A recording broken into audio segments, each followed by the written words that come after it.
Hello everyone. Good morning to you. Good afternoon, good evening. When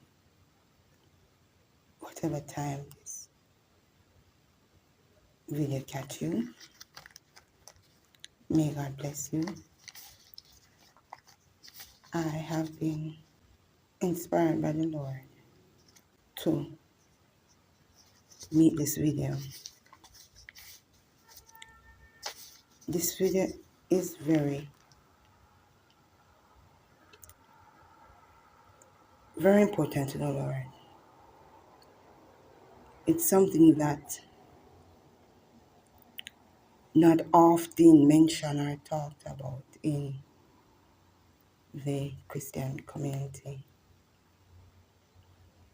I grew up in the church and I observe a lot of things, and I've been through things based on experience. And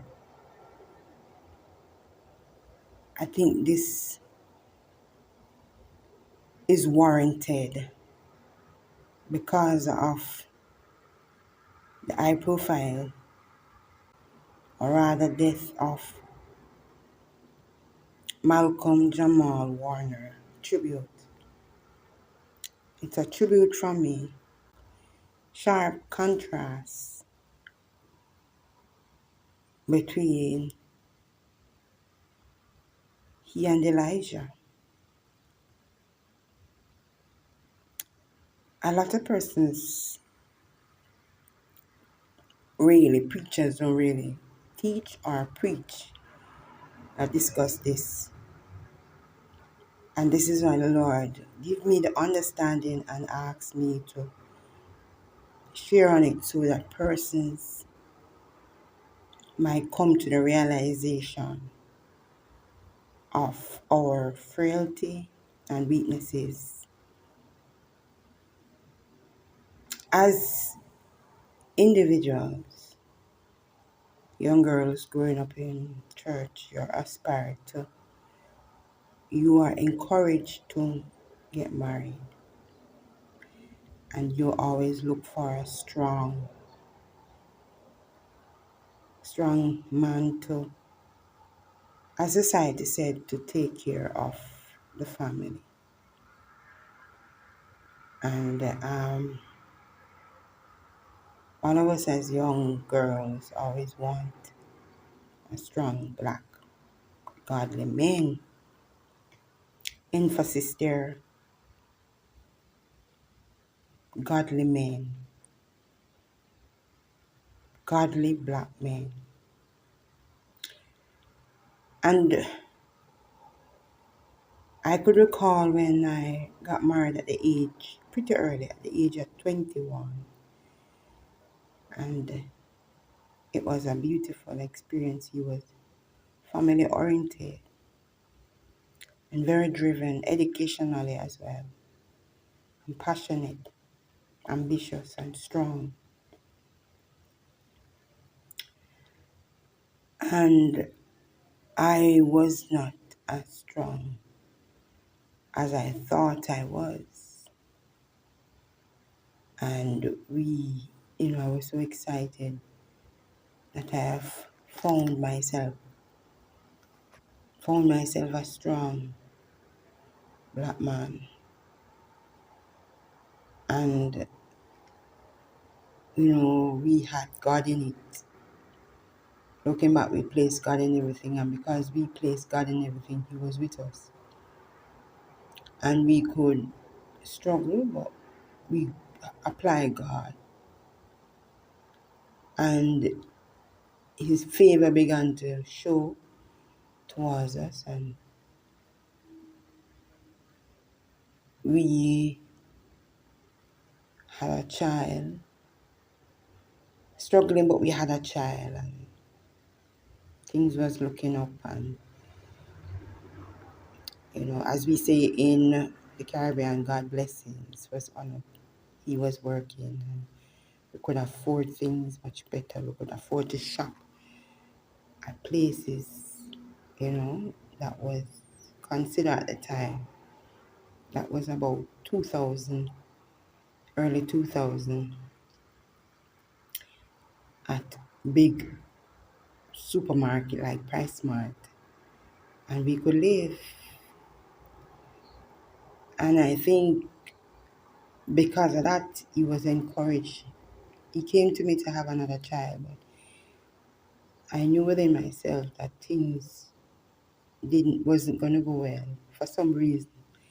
So I think I told him, no, we don't think we need a second child at this time. But being a man and being in the church, you're told to be submissive. If you're not, you are, rebellious wife. And we got pregnant again, and it was not well. We began to see and have hardship. However, the Lord placed it on our heart because of the favor and the place that He has placed us. We could, He opened our eyes and we could able to apply for a house, and we got the house right about when the second child just born. And we were so grateful to God. It comes so quickly. And then while we have that house, it was getting very hard to maintain the house, paying the mortgage. And I began to see the cracks and the frailties and the frustration in young people as we were, and in black man. The stereotypical black man, figure. He began to show his fatigue and human side, that the Lord began to open my eyes and show me that, listen, humans are humans, and people are people, and people get really, really tired. And I began to step back and have the Lord showed me that just let Him be. It's like He's human. And I think at that moment I began to learn, it was like a college for me, that people are just people. It's not man or woman, just people just are people. And I began to accept and tell him, not really directly, that it's okay for him to, not be strong and not be family oriented. And I began to accept that. And then the Lord began to minister to me, say He wants to leave. He doesn't want to be that strong provider anymore. He wants to go. So when my husband at the time, my ex-husband now, came to me and told me that he wants to leave Jamaica, I already was prepared by the Spirit to accept that. Sometimes good intention and strong will are typical ways that we are to be provider and strong men.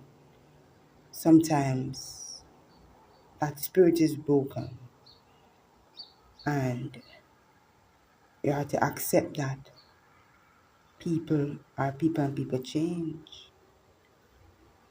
And sometimes they just don't want to do that anymore. So that is what I really began to learn all over, that men sometimes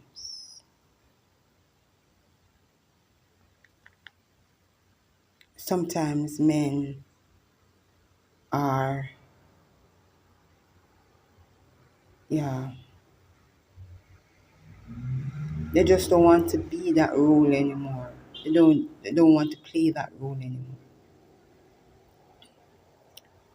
So as I was sharing about the tribute that Jamal Warner and the striking contrast between E and Elijah, servant of the Lord, you know, looking at his contribution on the COSBY Show as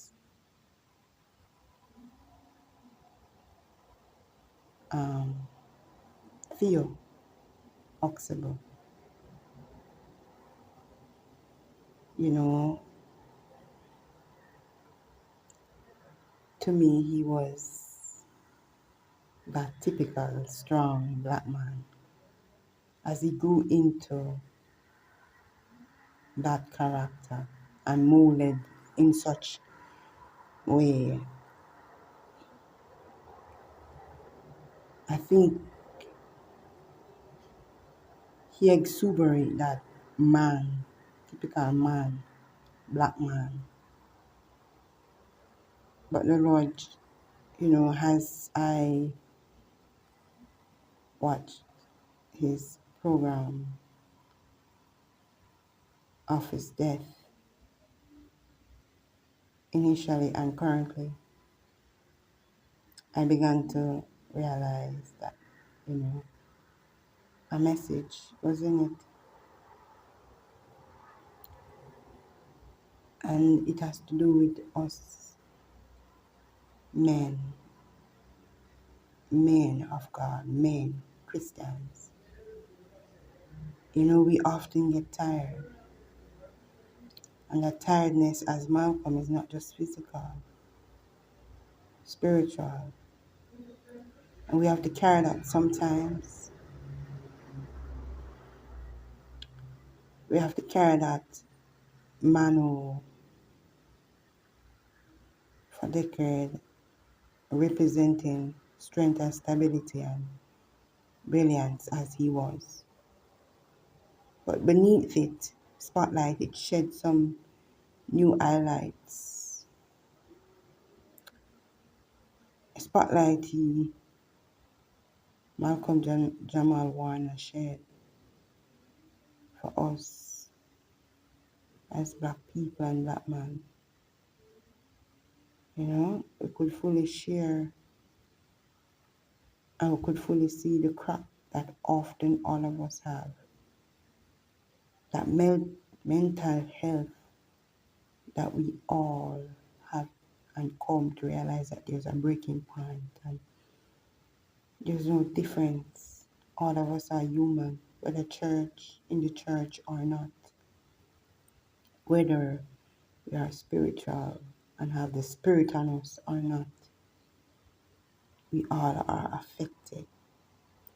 And as the story told us in 1 Kings 19, that Ahab and Jezebel sought after Elijah and threatened him with words, especially Jezebel sent a messenger to Elijah, the man of God, this man who called fire from heaven.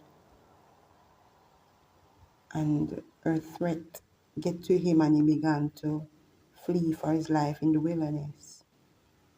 And while he was there, he was being taken care of by an angel. And the story tells us that he forsook all of his servant, because that is the extreme of it. He was not designed anymore to do, or he felt like this is the end. So he let go of all the evil, including his servant. And while he was that under that pressure, we could see that when you're under, by experience, mental stress, you normally tend to have that weakness, that frailty, that crave that Malcolm Jamal Warner may have indicated. You just want to be alone, you just want to sleep. You will just sleep and time will just pass and you're not even aware. Because that crave and yearning to be alone, that fascination to be alone. And we could see that in 1 Kings 19 and in verses, 5, we see where Elijah lay under the juniper tree. And the God who created the body knew. He sent an angel to make sure that he was being sustained, he was being food. So we know the importance of having a healthy diet and taking care of oneself. So the angel would come not just once, not just a second time, but a third time to strengthen him and to take care of him for 40 days and 49. Verse 8 told us. And looking back on my experience as I go through the situation that I've been through, depression, time tends to move so fast and you get more crave and yearning to be alone and just to just sleep. So I could not understand, and I could just understand, and Elijah, as we see here, has gone through all that symptom. But the one that stood out the most that I wanted to mention is this. In verse 10, of 1 Kings 19, we see something that most persons in the church tends to overlook. And at verse 10, it says that Elijah began to get so much caught up in that mental aspect of himself. And if we take a close look, verse 10 began to say and show the human side of Elijah, where you could make a contrast with all human being mental health. And also we could see